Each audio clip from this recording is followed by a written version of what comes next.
muito bem-vindos ao podcast Performance para Resultados. Meu nome é Cristiano, eu sou fundador da Metris, a gente é uma assessoria de marketing e performance. E o nosso podcast aqui é voltado para empresários, empreendedores ou equipes aí que querem evoluir no segmento de marketing e vendas. Hoje a gente está trazendo um convidado muito especial. Inclusive, é a primeira vez que vem uma indicação de alguém que já passou aqui no podcast, né? O Francis da Malacara acabou indicando o nome do Gustavo. E hoje o Gustavo está aqui conosco e acho que a gente vai ter um papo muito, muito legal aí. O Gustavo é CEO da Fiber, que é uma marca bem interessante. E depois a gente vai entrar mais no detalhe aí do que ele trabalha, os produtos e tudo mais. Então, seja muito bem-vindo, Gustavo, ao podcast Performance para Resultados. E para a gente começar, eu queria te conhecer um pouco mais, né? Também para a audiência conhecer. Quem que é o Gustavo e um pouco aí do contexto da Fiber. Cris, obrigado pelo convite, tá? Sempre muito bom compartilhar ideias e inspirar outras pessoas. Eu digo, esse é um trabalho que a gente gosta de fazer, né? Levar o nosso conteúdo, o nosso conhecimento através de mensagens positivas também. Bom, eu sou um designer, né? Na verdade, estudei. Meu talento natural é parte criativa. Sempre muito cedo me descobri nessa parte de criação de produto. E aí eu fui desenvolvendo os meus negócios a partir daquilo que eu tinha como talento principal, né? Então, eu como designer fui sendo pioneiro em várias tecnologias aqui no Brasil, né? Nós fomos os pioneiros a trazer a parte de tecelagem técnica. Por muitos anos eu tive um estúdio de desenvolvimento, então comecei como assessoria, né? Como desenvolvimento de projetos para várias marcas. Nós tínhamos a Top Shoes, ainda temos, ela se transformou numa holding depois. E depois, com o passar do tempo, eu fui trazendo tecnologias inovadoras para o mercado e com isso nasceu a Fiber. Na pandemia nasceu a Fiber, né? Legal. A Fiber, na verdade, como marca própria, mas antes disso nós já éramos uma indústria têxtil, né? Depois eu vou comentar mais. Mas basicamente o Gustavo é isso, ele se tornou um empreendedor, né? Se tornou um empreendedor investindo em negócios também. Eu fiz vários outros negócios além da Fiber, claro. Sim. Tive até cervejaria um tempo, né? Então, Fiquei sabendo. como assim, a veia de empreendedorismo sempre foi muito forte a minha, né? Então, eu tenho que até me segurar muitas vezes, que eu sempre me emociono em desenvolver novos negócios. Mas é muito legal quando a gente desenvolveu a Fiber, porque aí toda a minha emoção, toda a minha vontade de criar coisas diferentes passou um pouco assim de abrir novas frentes de negócios e se focar mais em ideias de produtos, né? Então, nesses últimos anos aí o nosso foco está em cima disso. Legal, bem interessante. Eu também venho do design, né? Então, eu sou designer de formação mas eu acabei indo pro e-commerce, para venda online, enfim, foi o viés ali, mas eu tenho também um perfil meio parecido, assim, de empreender e também tomar cuidado para não abrir muitas frentes, porque senão o negócio não anda, né? E até entrando assim, né, um pouco no passado, digamos assim, alguns anos atrás eu trabalhava lá no Grupo DAS, 2015, 2016, e aí você falou da Top Shoes, né? Isso. E vocês desenvolviam coisas com tecnologia NIT, né? E estava naquela época de crescimento, enfim, as tecnologias estavam mudando para ir para esse tipo de cabedal em produtos e tudo mais. E eu lembro que eu indiquei você lá para a equipe da DAS, da Umbro, Fila, enfim. Mas eu nem conhecia direito, assim, eu só sabia que, vocês trabalham com isso, então fala com ele lá. Aí não sei se fechou o negócio ou não fechou, mas alguns anos atrás eu já tinha te indicado lá. Legal. Mas te confirmando, sim, fechou negócio. Fechou o negócio? A linha da Umbro hoje, das chuteiras da Umbro, foi desenvolvida conosco, né? Eles vieram e disseram, Gustavo, a gente quer lançar a chuteira mais leve do mercado. E aí a gente desenvolveu um cabedal super leve. E aí depois eles foram até para o canal de vendas e falaram, olha, a Fiber desenvolveu esse cabedal. E aquilo chamou muito a atenção do mercado, porque a nossa marca também estava sendo conhecida no B2B com força, né? E aí a gente colocou o selo da Fiber na chuteira da Umbro. Então tem lá tecnologia Fiber, Umbro, né? Pô, Foi muito legal. legal, deu bastante... Não Não, sei se tu muito foi bom. o cara que conduziu isso É, de fato, mas realmente deu certo. eu lembro que, como eu participava, assim, da parte de marketing e performance na parte de vendas, né? Só que a gente trabalhava do lado do pessoal que desenvolvia produto. Então, e eu sou designer, então muitas vezes a gente ia conversando sobre produto e tal, participava do lançamento das coleções e tudo mais. E eu lembro que eu falei, pô, eu conheço esse cara aqui que faz isso, né? Eu acho que talvez tinha você no Instagram, alguma coisa assim. Uhum. E não sabia exatamente, mas que bom que deu certo, né? Sim. Legal. E aí, voltando para o assunto Fiber, né? Que eu acho que talvez seja o assunto central aqui que a gente vai levar, porque a ideia é contar um pouco da história da Fiber, né? Então, como que nasceu a Fiber, né? Você acabou falando ali que nasceu na pandemia. Talvez muita gente conheça pela máscara, né? Que virou um ícone, digamos assim. Todo mundo usava e saía muito na mídia com jogadores de futebol e tudo mais. Mas como é que nasceu a Fiber mesmo? Eu digo que a Fiber começou como marca em 1º de abril. Olha que data, né? 1º de abril de 20, né? Não é Sim. mentira. Mas começou como marca, mas ela nasceu, eu digo que a Fiber nasceu desde do princípio do estúdio, né? Porque a Fiber é uma materialização de tudo aquilo que eu sempre acreditei em desenvolvimento de produto, né? Por muito tempo assessorei várias marcas e fiz vários best-sellers de produto no mercado, né? Para Schutz, Luz da Lua, enfim, várias marcas que a gente atendeu. Só que a moda, tá? Sempre era algo que me incomodava. Eu ganhei dinheiro com moda, porque eu precisava sempre desenvolver produtos, mas olhando como estrutura de negócio, tá? A moda sempre me incomodou. Porque eu digo, toda fábrica tem que ser uma fênix. A cada 6 meses ela morre uma coleção, ela tem que nascer com uma nova linha de produtos. Então, isso já era algo que eu guardava na minha mente, tá? Para entender o seguinte, se eu tivesse uma marca, eu pensaria algo mais atemporal. Então, guardei essa memória na minha cabeça. Depois, todas as tecnologias que eu fui desenvolvendo, impressão 3D, indústria têxtil, eu digo que o têxtil também é 3D, porque nós temos uma tecnologia que tu coloca o fio e a peça sai pronta da máquina, né? Então, ele é praticamente uma impressora 3D têxtil. Sim. E o fato da gente desenvolver isso, então, foi agrupando atributos na indústria, tá? Então, a Fiber foi foi um compilado de atributos que a gente foi agregando. Então, o que aconteceu? Quando eu montei a parte de tecelagem, eu enxergava o seguinte, o futuro da indústria, nós vamos ter uma grande dificuldade de mão de obra. Logo, eu preciso trazer tecnologias para o Brasil que são mais automatizadas e que reduzam os processos do calçado. Então, a tecnologia do NIT trouxe essa condição, né? As impressoras 3D também trouxeram uma condição de fazer moldes ou fazer peças prontas sem necessidade de fazer matrizarias, né? Ou melhorar a Sim. eficácia do produto. Então, eu fui agrupando, Cris, durante esses anos, uma indústria de alta tecnologia, porque daí quando veio a pandemia, né, eu juntei a minha visão de produto. Aí quando eu desenhei a máscara, eu disse, peraí, eu preciso desenvolver uma máscara que seja algo inovador, porque a tecnologia que eu tinha em fabricar o produto já era muito mais cara do que comparado a máscaras tradicionais que custavam R$1, Sim. R$2. Só que eu disse, poxa, peraí, a máscara tradicional é uma coisa, se tu estudar a história da pandemia em todos os anos que aconteceram, há 20, 30, 40 anos atrás, 100 anos atrás, é o mesmo estilo, a mesma máscara, mudou do pano para o TNT, tá? Sim. Mudou da costura para o fusionado, mas a estrutura da máscara é a mesma, o desenho da máscara é a mesma. Eu disse, peraí, eu preciso fazer uma máscara mais moderna, mais tecnológica. Por quê? Eu não poderia vender a máscara barato. Eu tinha que fazer uma coisa diferenciada. E aí eu criei uma máscara, primeiro, dores que as máscaras tradicionais tinham. Machucava a orelha, aquele fiozinho te pressionava a orelha. Quando tu respirava, ela entrava pro teu rosto e te sufocava. Então, assim, era uma agonia tu usar uma máscara tradicional. Eu disse, peraí, vamos desenvolver uma máscara porque as pessoas estavam precisando fazer o quê? Ir pra academia, né? Quem estava com obesidade e problemas foram os que mais sofreram e aonde mais morreu pessoas foi dentro desse perfil de público. Sim.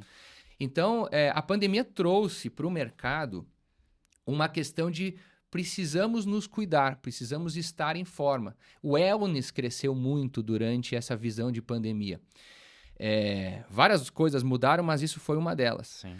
Então, a Fiber, eu desenvolvi uma máscara que, primeiro, não tocava na orelha, ela era uma máscara 3D, e eu fiz um sistema de suporte que dava condição das pessoas respirarem.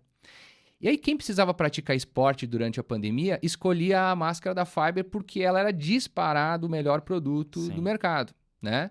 E aí, conquistamos os atletas, corredores, né? E aí, a gente foi entrando para esse mercado do esporte.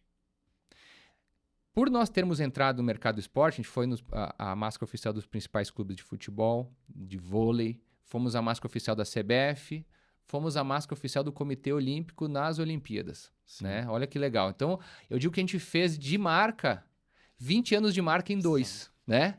A marca ficou muito rapidamente conhecida com um item. E aí, o que a gente extraiu para os dias de hoje? Nós extraímos esse viés que nenhuma marca tem, que é unir performance e saúde. Porque todas as marcas sempre falaram de performance. E a Fiber é a única marca que hoje pensa performance com saúde. Então, quando um atleta tem dores nos pés... Esses dias eu estava em São Paulo e o cara jogando tênis, ele disse, Gustavo, eu não estava mais conseguindo jogar, meu pé estava destruído. Pô, o cara comprou um tênis, não vou falar a marca, mas é de um tenista famosíssimo, né? Que entrou como sócio dessa marca, desenvolveu, o cara disse, não tinha como eu duvidar do que a marca estava me apresentando. Sim. Só que tanto eu não duvidava que eu nunca imaginava que era o tênis o problema, né? Sim. Então, o que acontece? Nós, quando criamos produtos, a gente sempre pensa no benefício da saúde. Então, essa é a caminhada que a Fiber foi construindo. Sim. Bem legal. Cara, isso é sensacional porque você já começa com um diferencial de marca que é a coisa mais difícil que tem para desenvolver hoje em dia, né? Então, muito, muito interessante. E aí, o primeiro produto foi a máscara, né? Mas vocês também foram lançando outros produtos aí nos últimos anos, né? E pelo que eu tenho notado de Instagram, essas coisas, vocês estão muito fortes também no wellness, né? Que é um segmento que está crescendo muito. E aí, beleza, né? A pandemia, eu acho que deu uma revolucionada geral em diversos segmentos, né?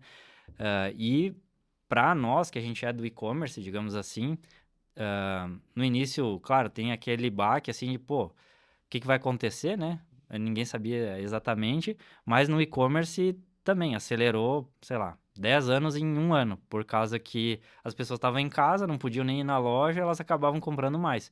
Então, em diversos segmentos, como móveis, por exemplo, faltava MDF na indústria, porque as pessoas ficavam mais em casa, queriam organizar e arrumar a sua casa e tudo mais. Então, diversos segmentos se beneficiaram ou aceleraram, né? Uma coisa que já existia, mas a galera não dava tanta atenção, né? Bem legal. E daí, a partir desse lançamento, óbvio que ficou muito famoso e indo já para uma chancela, digamos assim, de seleção brasileira, Comitê Olímpico e tudo mais, você acaba indo no esporte de performance, digamos assim, e isso provavelmente reverbera para o resto da população, né? Mas minha pergunta, assim, hoje vocês ainda vendem a máscara? As pessoas que ainda existe, né, a doença por aí, né? Poucas pessoas estão no caso, ainda existe, né? Mas vocês ainda vendem a máscara e depois da máscara, qual foi o produto que vocês lançaram? Assim, pós-pandemia, obviamente, despencou a quase zero a venda de máscaras, mas constantemente, assim, como a gente vende para todo o país, a gente percebe que existem um pico de uma pequena, um vírus, né, ou de gripe, principalmente no inverno agora, começa a ter alguns picos. Então, a máscara, ela segue sendo vendida, né? Ela faz parte da nossa história, né? E ela tem alguns picos de venda esporádicos, né? Depois da pandemia, esse foi um dos grandes desafios, tá, Cris? Porque nós pensamos assim, peraí, a gente acertou um produto que é incrível, né? A gente fez calçado a vida toda. E aí, ó, a gente teve o maior sucesso em um produto que não é calçado, é um acessório. A gente disse, peraí, Então, em vez de nós focar somente em calçado, a gente tem que pensar além, né? A gente tem muito espaço para a gente pensar outras coisas. Então, a gente passou um período, de certa forma, entendendo como é que nós iríamos construir esse perfil de marca, né?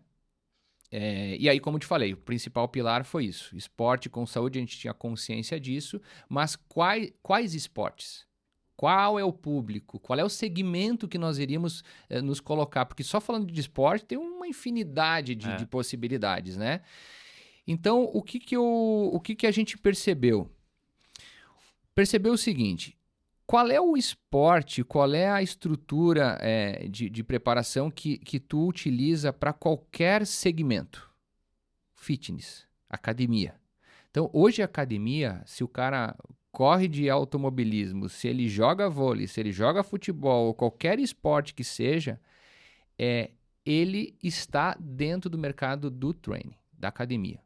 Então, nós entendemos que a gente precisava melhorar a performance, né, dentro do mercado treino, tá? Para membros superiores, para membros inferiores, para melhorar a conexão entre o equipamento e a pessoa, né? Então, a Fiber entrou encaixado num perfil de muito crescimento. Hoje o mercado de wellness, não tem como falar de wellness sem conectar 100% o mundo de treino. Aquilo que tu falou que da mudança que a pandemia gerou, trouxe todos os públicos para dentro do mercado de treino. Então, inclusive o Brasil, olha que dado interessante. Estados Unidos sempre foi a maior potência de academias no mundo, né? O Brasil entrou em segundo e eu vou te dizer, vai liderar em primeiro. Por quê? Porque nós conseguimos compreender os vários nichos que existem de treino de academia. Então, hoje tem academia para terceira idade, tem academia para bodybuilder, tem academia para público mais voltado a bem-estar, enfim. Então, vai abrindo um leque tão grande de academias e todas elas estão performando de uma forma absurdamente perfeita, assim. Tu vai em São Paulo, tu tem a Six, que é um público AAA, os caras são um hotel 5 estrelas dentro da academia. Tu tem a Bodytech, tu tem diversas, até que o Neymar comprou também, enfim, agora não vou lembrar de cabeça, mas assim, que é voltado ao bodybuilder. Então, abriu um leque muito grande, a gente se colocou ali. A Fiber hoje já é a marca, né, a principal marca de produtos fitness, de acessórios fitness no Brasil. Legal. Tá? E aí os primeiros produtos que a gente... A tua pergunta foi, qual é o primeiro produto que vocês desenvolveram pós-pandemia? A gente desenvolveu um tênis, porque a gente estava com tecnologia de impressão 3D, desenvolvemos um tênis super... Assim, justamente a estratégia do tênis era a dilatação de marca. Então, desenvolvemos um tênis a R$ 1.600, né? Para mostrar realmente a qualidade, o nível que a Fiber é. Mas, na sequência, já desenvolvemos o best-seller. E esse aqui é o best-seller, tá? É a sapatilha. Por quê? Quando eu falei que as academias estão se tornando no Brasil o principal canal mundial, as redes de academia do Brasil, elas estão expandindo para fora do país. Nós somos uma grande onda que vai varrer o mundo, tá? Então, o que acontece? Junto às academias, a Fiber está ancorada, né? E está levando a tecnologia nossa para outros países. A gente já está em Espanha, Portugal, França e Estados Unidos. E essa sapatilha aqui, o que acontece? Eu percebi que o pessoal estava tirando o calçado e treinando de meia, porque precisava de mais estabilidade. Sim. Eu disse, por que não criar uma meia, né, de alta estrutura e diferenciada e com essa borracha para justamente dar essa estabilidade? Porque tu usar uma meia na academia é bastante inseguro e perigoso, né? Pode resbalar e, além de tudo, estraga a meia. E aí eu desenvolvi esse produto aqui, que hoje nós não temos concorrentes, a gente se posicionou como principal item, né? E a gente, eu digo, a Fiber é como a Apple. A gente desenvolve categoria. A gente é o lançador de categoria. Sapatilha de treino não existia, não se falava. Isso é uma palavra, sapatilha de treino. O que é uma sapatilha de treino, entendeu? Ou é de pé descalço ou é de tênis. É isso aí, ou é de pé descalço, é de tênis. Agora, uma sapatilha de treino é algo diferente, né? Mas que faz toda a diferença, tá? Então, a gente desenvolveu esse legal. produto que ele é um barefoot, né? Ele tem esse... o que acontece? Ele tem dá amplitude para pisada, então, quando tu pisa, tu consegue fazer a ancoragem do pé ao solo. Temos um power aqui de elastano no tornozelo, que ajuda na estabilização, e virou o principal item para treino de inferiores. Sim. Então, esse aqui foi já o primeiro, digo assim, segundo produto, mas em números Sim. de vendas, o primeiro. Bem legal, bem legal. Eu claro, já fiz muito esporte também, sou na época de escola e tudo mais. E ultimamente eu tenho treinado só academia. E realmente, quem vai levantar muito peso, que precisa de uma estabilidade maior, muitas vezes o cara treina em pé descalços, né? Então não faz sentido, né? Eu tirar. E também tem a questão que se é uma academia mais movimentada, mais pública, fica um negócio estranho também, né? Então acho que pela higiene, por tudo, né? Não só pela tecnologia, digamos assim, mas eu acho que é um produto que realmente era estranho, né? Ver o pessoal treinando de pé descalço e agora eu já vi várias vezes o pessoal usando esse produto aí, muito legal mesmo. Bem interessante. Legal. E deixa eu seguir minhas anotações aqui para não me perder. Beleza, então você contou ali o momento da virada, digamos assim, né? Que foi a pandemia com o lançamento da máscara e já se tornou um produto muito querido aí pelos brasileiros, enfim, né? E depois o lançamento de novos produtos, seja o tênis, que na época que vocês lançaram, eu lembro que mais ou menos tinha essa questão com as máquinas 3D, né? E aí tinha o calcanhar que era em 3D, um negócio assim, né? Isso aí. Esse produto aí, pô, é muito, muito bonito mesmo. Dá pra, tipo assim, olhando de longe, você já percebe que, pô, isso aí é algo diferenciado, né? Porque é só uma máquina 3D para fazer, né? E depois o best-seller, bem legal. Mas quando vocês vão lançar algum produto novo, alguma tecnologia nova, beleza, eu acho que você já explicou a forma de pensar, né? Que é tentar desenvolver algo que não existia, ou pelo menos não daquele jeito, né? Mas você tem alguma técnica, algum processo, algum método que você usa para isso? Porque a galera que vem do design, digamos assim, né? Você geralmente, no design, a gente aprende que tem um método, né? Estudar o público, estudar basicamente, design se traduz por projeto, né? E não por apenas estética, né? Você tem como é que você faz para desenvolver um produto novo? Começa pelo público, começa pelo mercado, começa por onde? Eu até estou escrevendo um livro sobre, tá? É bem legal. Eu estou escrevendo um livro para falar sobre a capacidade de criação do design, enfim. E o primeiro ponto que eu observo, observo em mim, né? Como criador, todo design começa a surgir ideias a partir da contemplação, né? Quando tu tá pesquisando e tu tá olhando várias coisas, a contemplação, por isso que depende o perfil e o nível de coisas que tu olha, né? Tu aguça a tua parte criativa.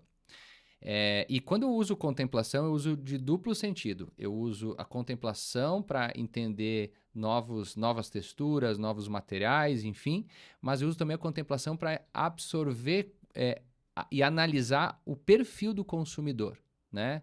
Eu tinha uma frase que eu botava no meu computador e dizia assim: para onde a humanidade está indo, né? Era uma pergunta que eu colocava para entender os novos perfis e os novos segmentos, né? Existem tantos produtos no mercado que são coisas muito antigas, que as pessoas... Vamos dar exemplo, o sapato Luiz XV, né?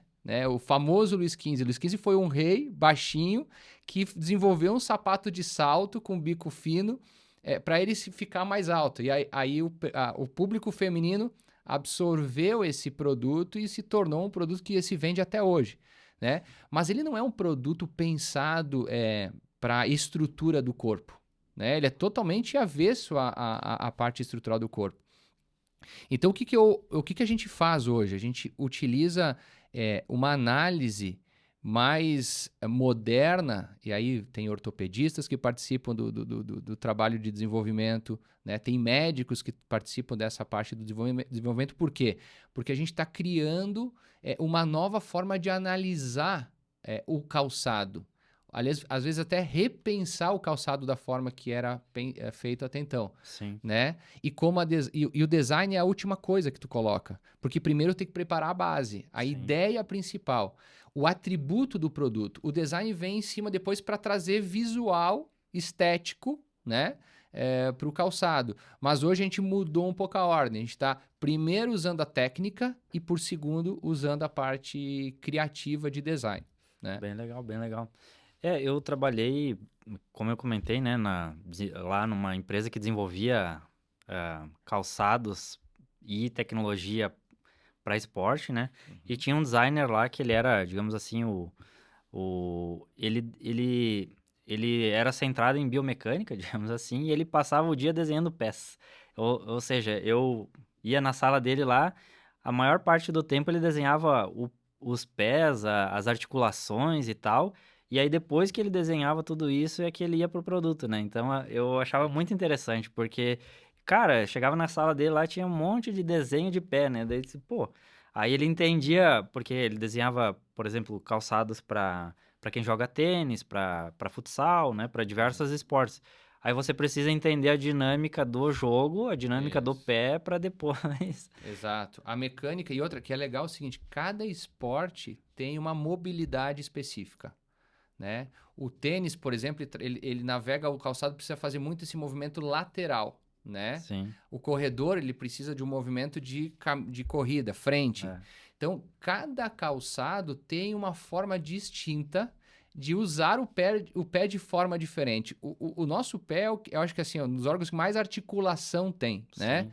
Então, por ele ter esse mundo de articulações dentro da estrutura dele, e cada esporte ter uma necessidade, Sim. cabe um calçado específico para cada atributo, né? Sim. Nem sempre o calçado de treino vai ser o calçado com mais, entre aspas, tecnologias. Talvez ali onde tu precisa mais liberdade, onde tu vai utilizar todas as tuas articulações para fazer movimentos específicos. Sim. Então a gente ficou encantado que com esse mundo do barefoot. Porque o barefoot ele faz o quê? Ele devolve a tua estrutura natural de pisada.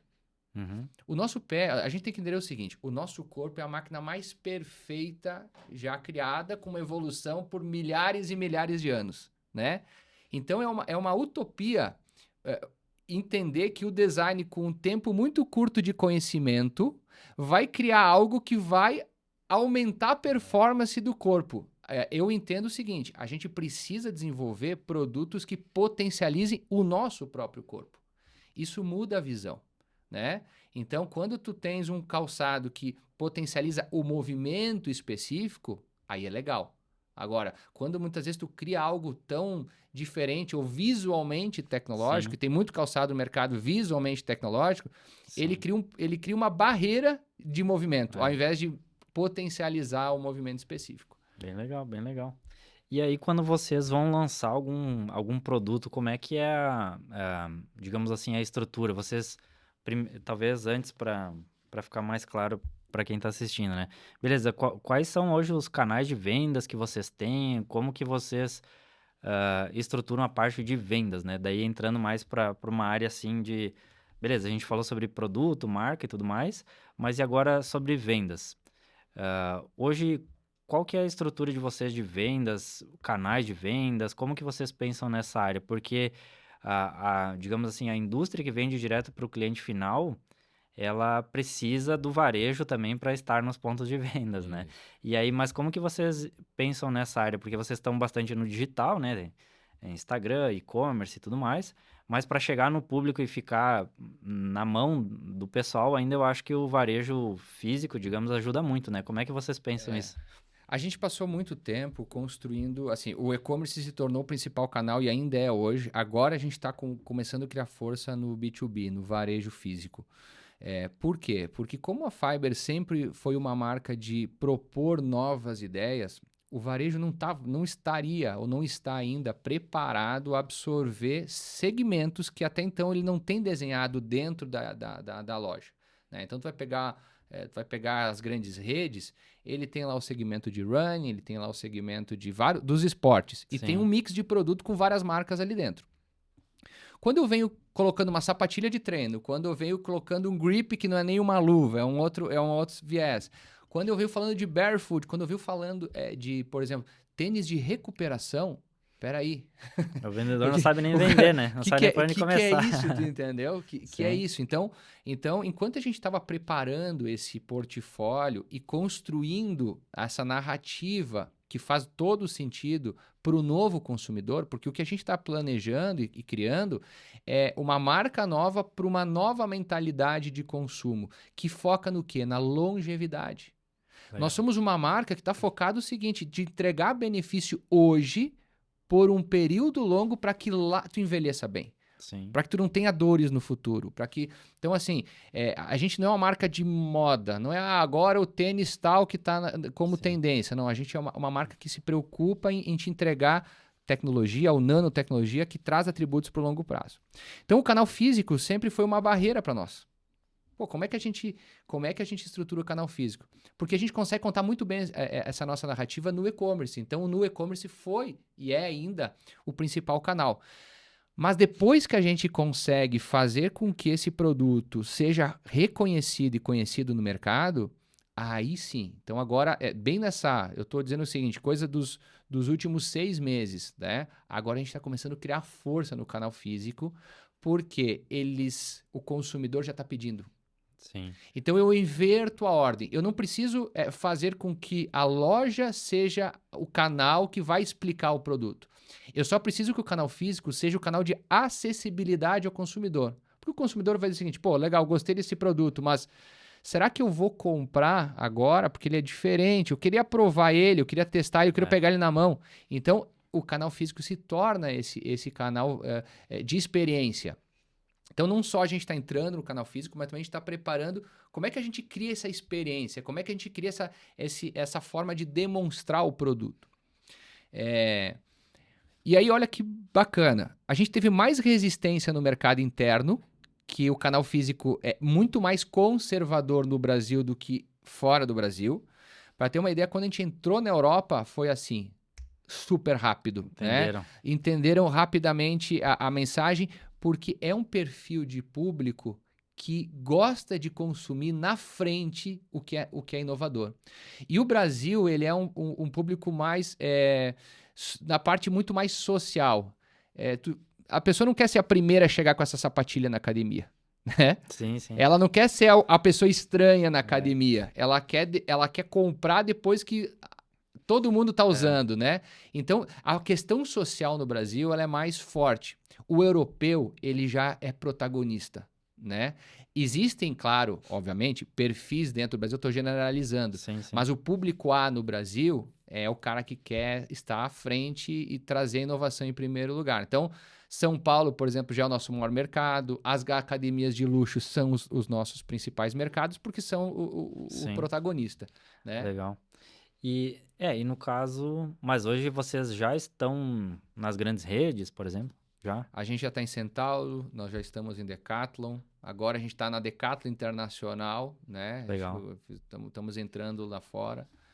Eu vejo muito, digamos assim, do ponto de vista de experiência de compra, né? Como eu comentei, eu participei muitas vezes de lançamento de produtos que são inovadores, novidade no mercado. E realmente, para aquele produto que é uma novidade e às vezes ele tem um preço um pouco acima da média, digamos assim, o brasileiro tem uma certa restrição, né? Aí tem linhas que você precisa antes estar na cabeça do cliente, digamos assim, para depois ter um canal de distribuição, porque acaba que também tem toda, digamos assim, uma dúvida, talvez. O caminho de ter lojas próprias, talvez seria um caminho, né? Só que talvez no momento vocês ainda não tenham um mix de produto muito grande para montar uma loja própria, por exemplo. Não sei se vocês chegaram a pensar sobre. Hoje nós teremos mix para já começar um projeto de quiosque, É. com certeza, né? Eu vejo que a loja própria dependeria de uma linha de confecção maior, né? Porque a confecção ela puxa, e uma linha de calçados mais ampla, né? Sim. Porque a gente é uma referência em acessórios, a gente está criando muita coisa em acessórios.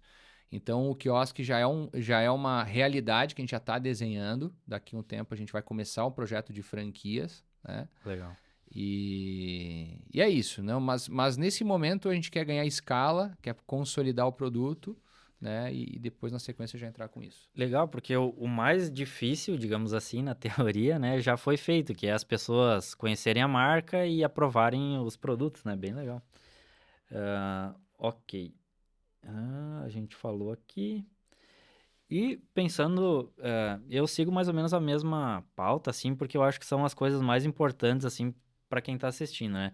E falando sobre cultura, operação, futuro, assim, para conseguir desenvolver produtos inovadores, precisa ter uma cultura de inovação, que eu acho que é uma das coisas mais difíceis de se fazer numa empresa, porque depende das pessoas, depende de arriscar, né? Que é bem difícil.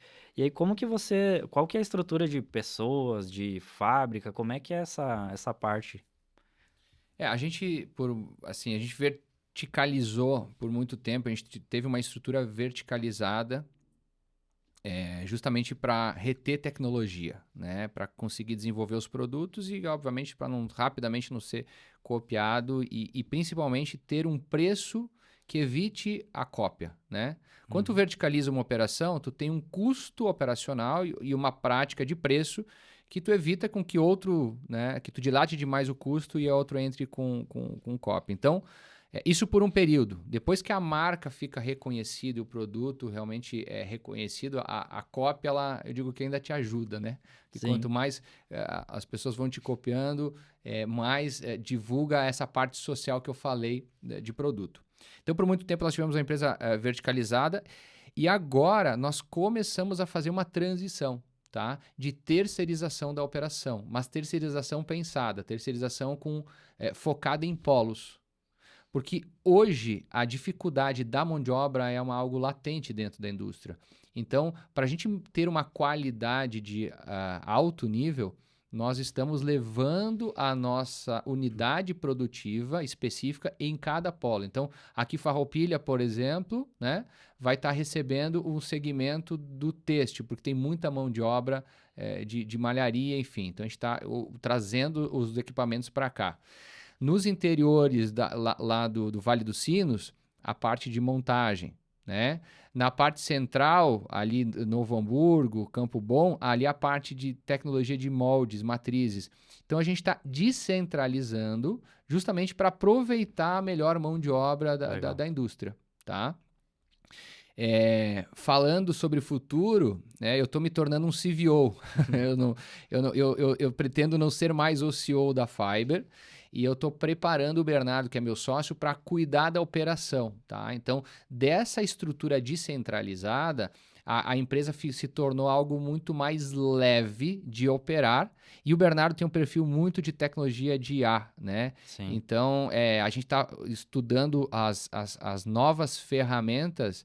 E hoje, se tu for lá na Fiber, hoje é tudo com telas nas paredes ali que demonstra o resultado do que está acontecendo. Então, a gente tem análise em tempo real de tudo que está acontecendo, controle do estoque. Então, hoje uma empresa permite a tu estar em qualquer local fazendo uma gestão como se a tua fábrica tu tivesse com o vidro olhando para ela no tempo real. Então, essa é a vantagem da tecnologia, né? Tu conseguir colocar a tua unidade produtiva usando o mundo inteiro, tá? Porque muitas vezes o Brasil não é o melhor local para fazer uma determinada tecnologia. E o calçado é muito componente. Então, às vezes, tu vai ter que fazer uma sola de alta performance, aí a Ásia tem uma tecnologia que no Brasil não tem. Se tu ficar restrito ao mercado nacional, tu também vai estar restringindo tecnologia para a tua indústria. Ou tu vai ter que fazer um investimento monstruoso para colocar uma unidade produtiva aqui, difícil, e aí tu não tem mão de obra. Então, assim, são várias barreiras. Então, muitas vezes, para a gente ter velocidade, uma empresa como a nossa, de alta tecnologia, alta inovação, eu preciso ter velocidade de decisão. E eu posso produzir isso em qualquer lugar do mundo, trazendo o produto para o Brasil, finalizando ele aqui, mas trazendo um benefício de tecnologia e de custo, né? Sim. Porque não basta hoje tu ter tecnologia, a que preço essa tecnologia vai chegar, né? Então, a gente consegue agora com tecnologias, com IA, controlar isso de uma forma absurdamente positiva. Mas realmente o diferencial das marcas, enfim, hoje em dia não é tanto na produção, ainda obviamente tem a questão da tecnologia, mas tem a questão da visão do futuro, né? De cada um tem que se posicionar de uma forma diferente no mercado para conseguir inovar, né? Bem legal. E essa seria o último assunto aqui que a gente ia entrar nessa parte, que seria a parte de tecnologias e inteligência artificial, né? Realmente a gente tem notado, né, nos últimos 2 anos, principalmente, quando lançaram as últimas atualizações aí das IAs e principalmente LLMs, né, no caso, que são ChatGPT, Cloud e tudo mais, que, bem dizer, democratizou tecnologias que antes ficavam só restritas a quem tinha, enfim, grandes empresas de tecnologia, né? E hoje em dia, cara, tá acelerando cada vez mais essa parte. Nós, lá na empresa, a gente já adotou em todas as tarefas, praticamente tem ou o processo é documentado com IA, né? Por exemplo, uma reunião. Ela é documentada através de uma videoconferência que a gente transcreve essa videoconferência e guarda num banco de dados do cliente. Por quê? Porque se eu precisar de alguma informação, eu pergunto ali, vem na hora. Que antes, pô, ficava na cabeça de um funcionário que às vezes o cara ficou doente e não veio, entendeu? Então, hoje em dia, a gente tem tudo documentado através de banco de dados interno nosso lá, desde a parte de reuniões, a parte de criação, então, assim, é algo que mudou muito. Antigamente, a equipe de criação tinha que saber Photoshop. Hoje em dia, cara, como é que é a IA do FreePic, entendeu? Isso. Então, já mudou o kit de ferramentas de todas as nossas frentes lá de serviço. Na parte de mídia também, só que essa é uma que é mais amplamente divulgada, digamos assim, né? O Facebook comprou a Manus AI e tende a automatizar a maioria dos processos de mídia. Enfim, redação é um negócio que é altamente que a IA faz, né? Mas a minha visão, digamos assim, de negócio é que as empresas ou assessorias de marketing, exemplo nós, a gente nunca deveria ter sido, mas muitas das empresas são, só a parte de execução. Ou seja, a execução está perdendo um pouco do valor e o que eu vejo de valor é o know-how, né? É saber fazer algo que o cliente ainda não tinha experiência, por exemplo, o cliente já vendia produtos, já tinha equipe de vendas, mas ele nunca vendeu no e-commerce, beleza? Então ele vai, contratando nós, ele vai ter um atalho, uma velocidade maior para conseguir colocar aquela estratégia dentro da empresa dele. Então a minha visão é, a gente está se posicionando como assessoria, digamos assim. Isso. Por quê? Porque agenciar tarefas não faz sentido nenhum. Agenciar mídia está ficando cada vez mais automatizado. Só que a conexão entre saber fazer e fazer, e fazer com estratégia, digamos assim, é algo complexo e que sempre vai ter. Então, na minha visão, assim, as tarefas estão cada vez mais sendo executadas por IA, só que isso já aconteceu várias vezes no passado, né? Antes, na Revolução Industrial, não tinha, enfim, não tinha carro, era com bois, depois virou carro. Depois, na outra revolução, teve a questão das máquinas, né? Uhum. E, novamente, deu um salto, todo mundo falou que o mundo ia Isso. acabar e tal, e agora a gente está vivendo estamos passando pela revolução, digamos assim, no meio dela, e eu vejo que, assim, cara, tem diversas empresas de tecnologia fazendo layoffs, né? Tirando uma boa parte da equipe. Só que eu ainda penso, né, que boas pessoas que têm o know-how para fazer marketing, para ter uma visão sobre pessoas, sobre cultura, sobre... Cara, elas sempre vão ser necessárias, né? O que não vai ser necessário, na minha visão, né, é essa parte de execução. Só que isso sempre foi assim, né? As máquinas sempre produziram mais rápido. A questão é que agora elas dominaram o digital, né? E pensando nisso, a minha pergunta, né, é sobre qual que é a tua visão, digamos assim, para os próximos anos, pensando que você já está falando que, pô, diversas etapas aí, ou coisas que você já está implementando na tua empresa. O que que você tem em visão de futuro, assim, pensando nesse momento que está acelerando tudo com tecnologia? A tecnologia te traz um poder de domínio de mercado, tá? Eu vou botar, vou lá na ponta para trazer agora, vou vir para trás, tá? Então, assim, tudo é muito mais veloz, a análise é muito rápida, a execução é muito rápida. Então, aquilo que tu falou, né? A estratégia, o ser humano, ele depende de ser o estrategista, né? Para muita gente vai acomodar, né? Para muita gente vai perder o emprego porque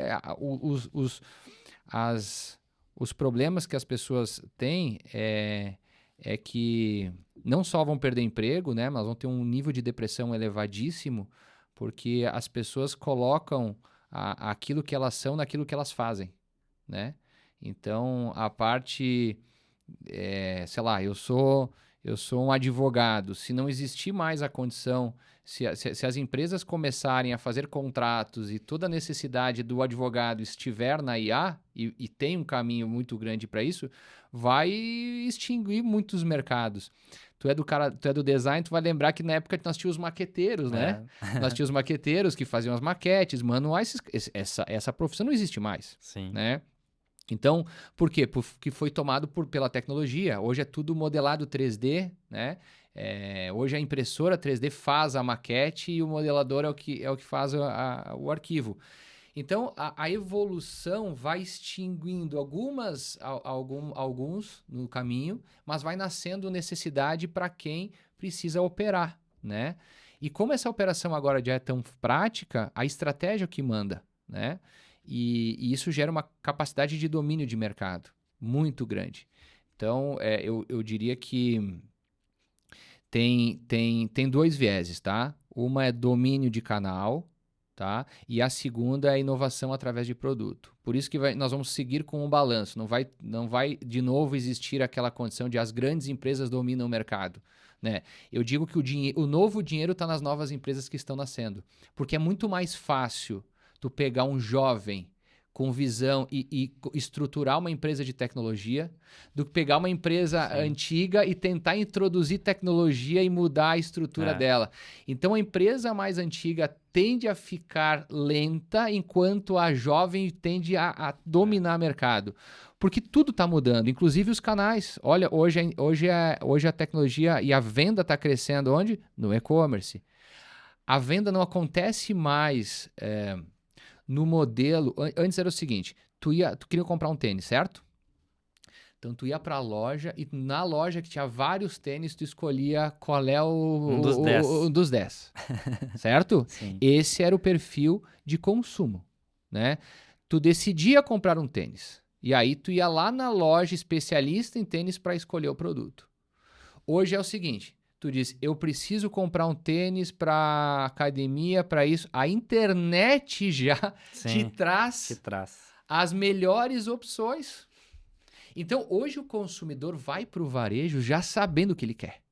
O varejo se tornou só um canal de acessibilidade e não mais de tomada de decisão. A tomada de decisão acontece antes. Então, vale hoje para as empresas mais a quem conta a melhor história, quem cria o melhor produto, que faz o produto que tem mais sentido para o consumidor e mais adequado à necessidade. Por isso que eu digo, o produto geral vai morrer. O produto específico vai crescer. Porque tu precisa algo específico e a internet vai te trazer a melhor opção. Outra coisa, a indústria vai vender direto para o consumidor físico. Antes tu tinha a indústria que fornecia para o varejo, que fornecia para o consumidor, para o físico. Então, esse atalho está ficando mais rápido, esse custo está diminuindo, tá? Então, por isso que o varejo físico está sendo achatado nesse novo momento. E aí, claro, eles precisam... Todo varejo físico precisa se reinventar, precisa trazer novidade, precisa construir uma nova visão. Não, legal, pensando nos números, né, ainda no Brasil, comparado com os Estados Unidos e China, ainda tem bastante para crescer no digital, né? Mas eu acredito muito que a experiência também ela é essencial na venda, né? Não, eu acho que é uma junção de coisas. Eu acho que exatamente isso que você falou.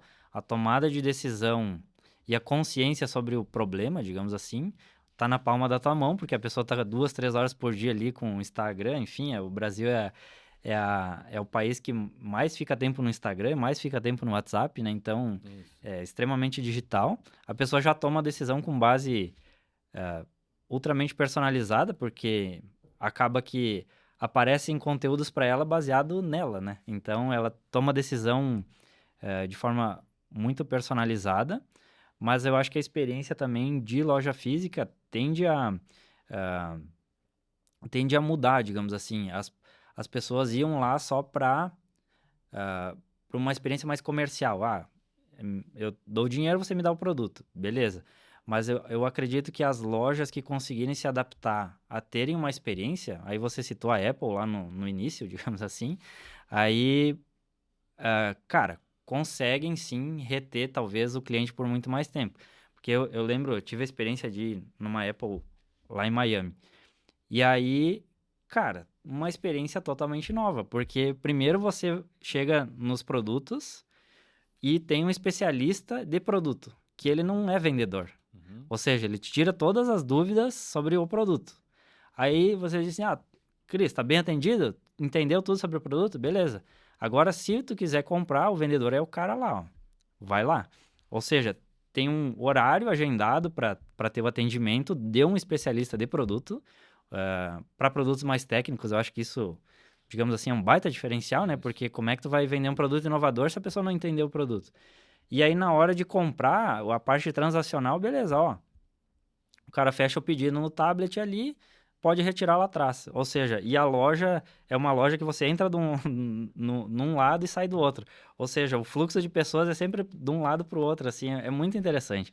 E aí, depois que eu tive essa experiência, digamos assim, pensei assim, pô, genial, né? Porque muda a tua experiência em shoppings, em outros locais, enfim. Eu nunca tinha pensado que a experiência online, tipo, a experiência dentro da loja pudesse ser daquele jeito, né? Uhum. E aí dá pra ver que daí eu comecei a ir nas outras lojas e conhecer lá. Todas as outras lojas começaram a copiar o mesmo modelo, né? É isso. A loja, enfim. Mas eu acho que essa experiência também ela agrega muito, principalmente para produtos inovadores, né? Eu acho que faz sentido, mas o que eu quero dizer é que a decisão de compra está muito na palma da tua mão e no digital e na influência, mas também botar o produto no pé, experimentar, eu acho que cada vez os produtos também vão se adaptar às pessoas, né? Isso É é bem isso. legal. E para a gente ir pro conversa, tá indo para um lugar bem legal, assim, que eu gosto bastante, por mim eu ficaria horas falando, mas a ideia é agora a gente ir para aquele bate-bola final, digamos assim, perguntas e respostas mais rápidas. E se tu puder falar a primeira coisa que vem na tua cabeça aí, se tu quiser tomar uma aguinha Tá antes. bom, vamos respirar agora que É, o cérebro tem que andar rápido. Vamos lá.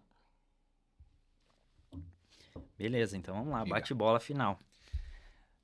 Gustavo, o que é empreender para você? Empreender para mim é tu colocar a tua habilidade principal em grande escala. Então, quando tu tem uma capacidade como pessoa física em ser um grande criativo, um grande design ou qualquer frente de atuação que tu te enxerga como um diferencial, a forma de empreender é colocar essa tua capacidade em grande escala.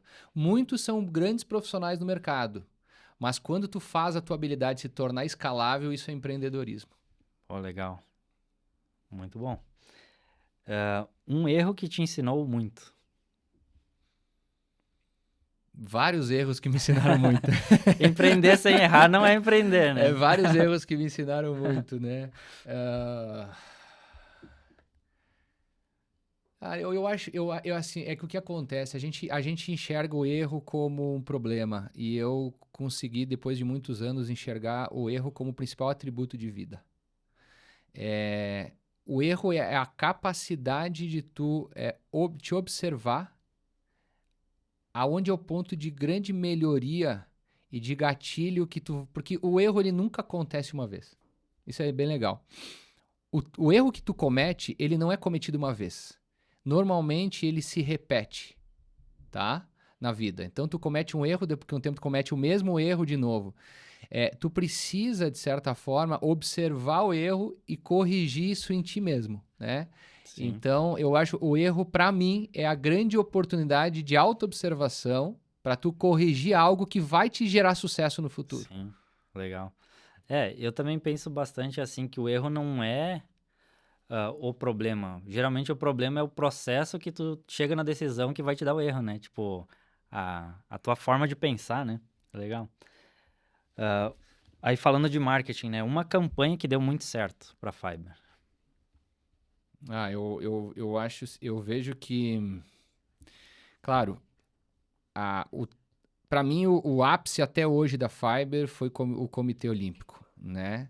Foi a gente ter feito uma campanha junto ao Comitê Olímpico na época, isso dilatou a marca muito, muito, e inclusive depois veio a agência do Pelé e nos procurou para fazer um trabalho junto com o Pelé. Foi a última ação, né, do Pelé foi com a Fiber antes da morte dele. Então, para nós foi um grande orgulho, e é interessante como muitas vezes as grandes estratégias de marketing, elas não vêm de algo tão bem pensado. Muitas vezes vem do feeling. Tipo, nós precisamos fazer isso, tu entendeu? E correr e fazer agora. Eu acho que todas as ações de marketing, elas vêm muitas vezes de um olhar que tu teve para algo que vai dar certo, né? Porque se tu elaborar demais, pode até esfriar essa estratégia. É o timing, né? Acertar o time, exato. E hoje, essa aqui você acho que já comentou, né? Que o canal de vendas que mais converte é o e-commerce, né? Que vocês vendem direto para o cliente final. Mas você tem uma ferramenta de marketing favorita?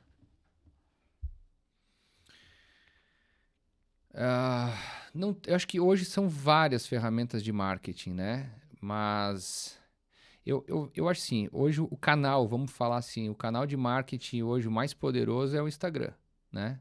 O Instagram é um canal interessante de marketing, onde todos estão aí, né? Agora vai também da forma que tu constrói esse conteúdo, né?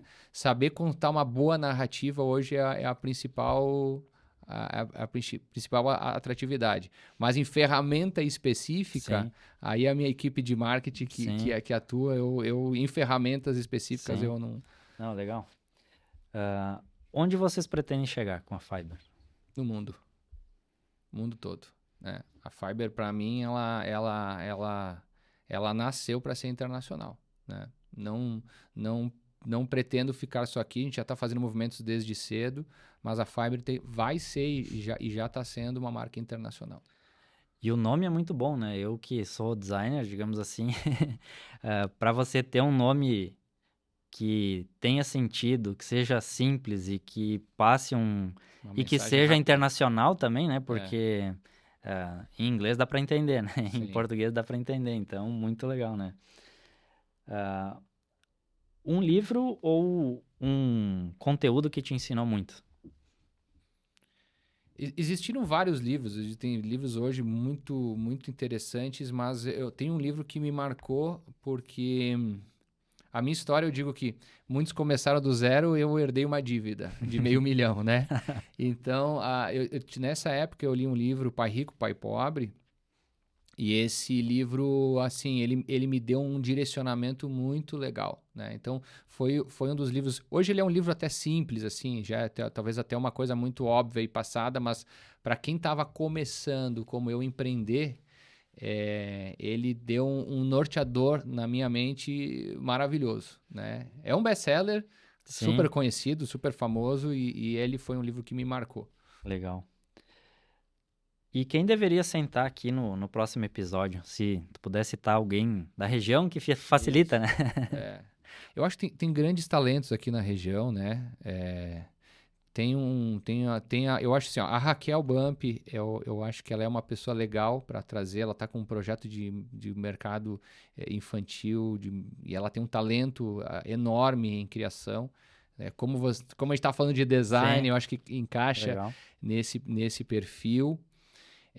Eu acho que entrevistar a nova geração dos Tramontinas é legal, né? O Gustavo e a Elisa Tramontina, eles estão em Porto Alegre, eles têm um estúdio de design também, né? Então, estou pegando a nossa turma do design, né? Eu acho que são pessoas legais. a criação, ela é a base de tudo, né? É onde tudo nasce. Eu digo que uma empresa é o produto que faz, né? Eu tinha uma frase que eu sempre digo: a empresa é o produto, se esse não surpreende, nada acontece. Então, eu traria essa turma aí. Legal, legal. E aí, bom, muito legal o conteúdo, eu acho que agregou muito e muito prazer aí de te receber. E aí eu queria ver, você trouxe diversos produtos aí, né? Sim, Aí eu queria saber se poderia mostrar aí para claro, câmera, eu acho que claro. fica... Bom, a sapatilha, então, a gente já falou sobre ela. Então, basicamente o seguinte, eu trouxe aqui 3 frentes de produtos, né?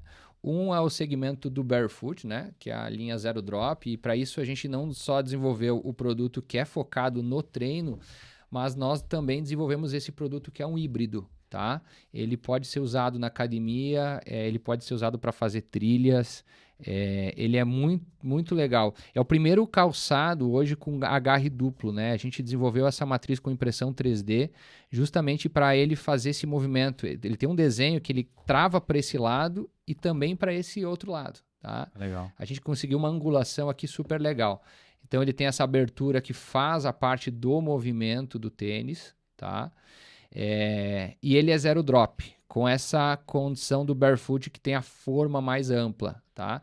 Então ele é um calçado que a gente utiliza muito para a parte de fortalecimento da musculatura plantar, né? Então existem produtos que servem para fortalecimento muscular, tá? Enquanto existem outros produtos que servem para a parte de recuperação. Então aqui a gente está com uma linha de recovery, né? Então, isso é um segmento que eu te falei, não tem hoje no mercado, isso é uma coisa muito nova, tanto o Barefoot no Brasil é novo, mas lá fora já é algo mais vivenciado, mas no Brasil a linha de recovery, por exemplo, é uma coisa muito inovadora. E por que ele é recovery? Primeiro, solado extremamente macio, cabedal não aperta, super confortável. E aqui nós temos dentro desse fio uma nanotecnologia, tá? Que trabalha na tua microcirculação sanguínea. Lembra aquelas meias de compressão que ajudavam o fluxo sanguíneo para evitar dores e reduzir fadiga? Isso acontece agora direto no tênis. Imagina, no verão, tu usar uma meia de compressão aquecia demais. Agora o tênis faz essa função, tá? E aí, no caso, mas usa com meia, sem meia? Esse tu pode usar sem meia. A gente também tem uma meia com infravermelho, então tu pode comprar o tênis e a meia.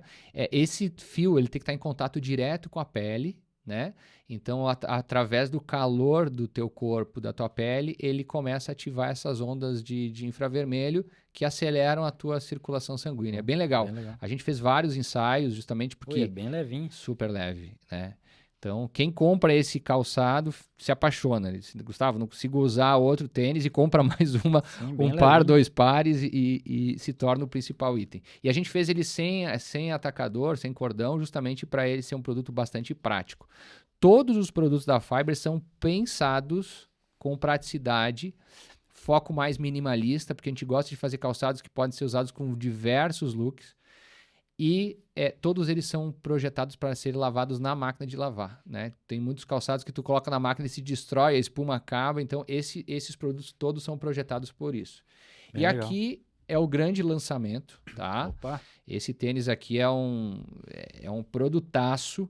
A gente fez um tênis realmente de alta performance, de corrida. Ele tem um cabedal ultra respirável, tá? Uma tecnologia de entressola que nós desenvolvemos junto com a Braskem, né? Que se chama Evance Tech. Então, todo um desenho específico de shape de corrida. Então, ele tem um balanço perfeito, assim, de entrada de pé, de entrada e saída. Ele foi projetado para não ter nenhum contato direto, para não ter atrito. Ele é zero atrito. Então, toda a parte onde está passando os atacadores, ele é coberto pela malha de nit. Ele é já projetado nesse sistema para o tênis não abrir durante a corrida, e o atacador, esse cordão aqui, ele tem essas microgarras que prendem para ele não desamarrar, tá? Legal. Só que aí o seguinte, o grande avanço desse produto, que é o primeiro tênis no mundo com ajuste de pisada, tá? Todos os calçados no mercado são naturalmente neutros. ele se adapta à pisada supinada, pronada, mas existe uma diferença enorme entre tu ter um ajuste de pisada e um balanço. Então, quando tu tira essa palmilha aqui, olha que legal, ele tem um espaço e ele vem com esse acessório aqui, ó, são adaptadores, tá? Que tu coloca para ajustar a pisada. Pô, legal. Então é o primeiro tênis que é personalizado, né? Por isso que eu falei, nós Fibers somos uma marca que trabalha performance, mas sempre pensando em saúde.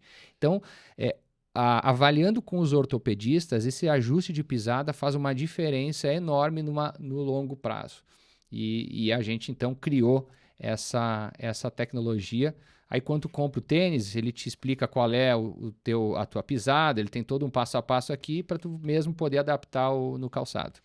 Pô, bem interessante, até porque, pelo que eu lembro, né, no mercado, a maioria das marcas vende só o normal, né? Só a pisada normal, né? No Brasil, praticamente não tem os adaptados, né? Existia isso há um tempo atrás, só que imagina, o varejo comprar o mesmo produto vezes 3 tipos de pisada específicas, meio que foi extinto essa ideia, que era certa, mas que se perdeu. A gente encontrou, através da nossa equipe de engenharia, uma forma ideal para customizar sem aumentar o custo do produto ou precisar comprar vários pares. Pô, muito legal, nunca tinha visto nada parecido. Bem interessante. Legal, Gustavo. Então, última mensagem aí para a galera que está assistindo. Se tu puder deixar a última mensagem e depois como é que a gente encontra, né? Tanto os produtos como você online. Bom, primeiro foi um prazer estar com você aqui, Cris. A Fiber realmente é uma empresa, como falei, de alta tecnologia e inovação. O site oficial da Fiber é fiberoficial.com.br ou fiber.com.br. E o Instagram é Fiber Oficial, né? Nós temos lá toda a narrativa de marca, todo o conteúdo para quem quer nos acompanhar. E é isso, para quem empreende, né? A gente está falando muito de empreendedorismo, né? Mas para quem empreende, realmente é um grande desafio. E no Brasil, ainda mais. Eu digo que o empresário brasileiro é o empresário de maior sucesso no mundo. Só não ganha dinheiro, né? Mas de maior sucesso, eu fui para Estados Unidos, eu fui para Select USA, convidado para um seleto grupo de empresários para ver o mercado lá. E a gente estava na primeira fila. O Brasil ele é considerado no mundo o melhor nível de empresários que tem, justamente pela complexidade que é operar aqui nesse país.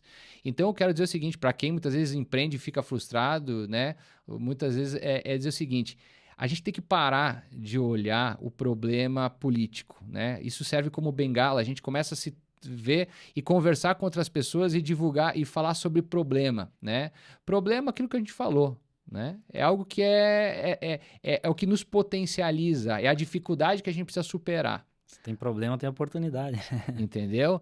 Então, o problema é a grande oportunidade da gente dar um passo além, da gente subir de patamar.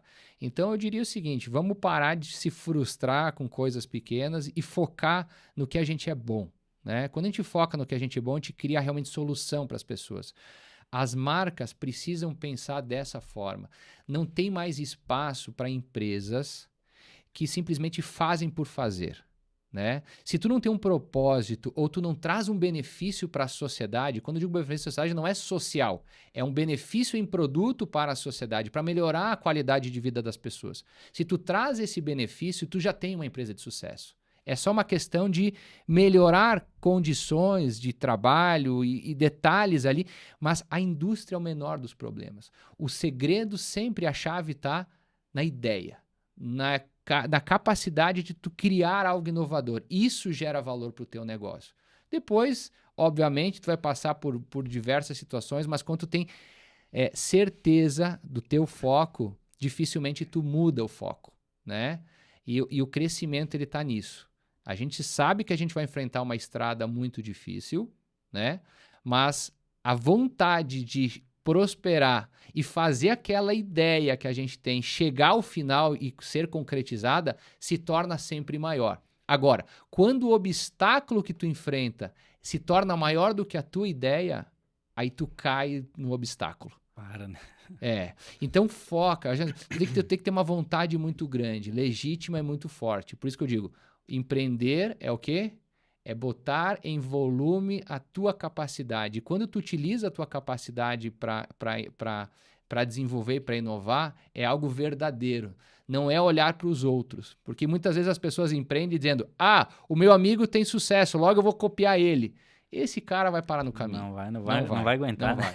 É isso aí. Perfeito. Então, muito obrigado da tua participação.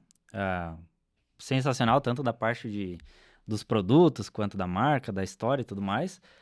Então, pessoal, a gente encerra esse episódio aí do Performance para Resultados. Se você ainda não é inscrito, se inscreva aqui no canal, porque a gente é um podcast novo, mas estamos crescendo aí, cada vez mais audiência. Então, se inscreva no canal e até os próximos episódios. Valeu, obrigadão. Valeu.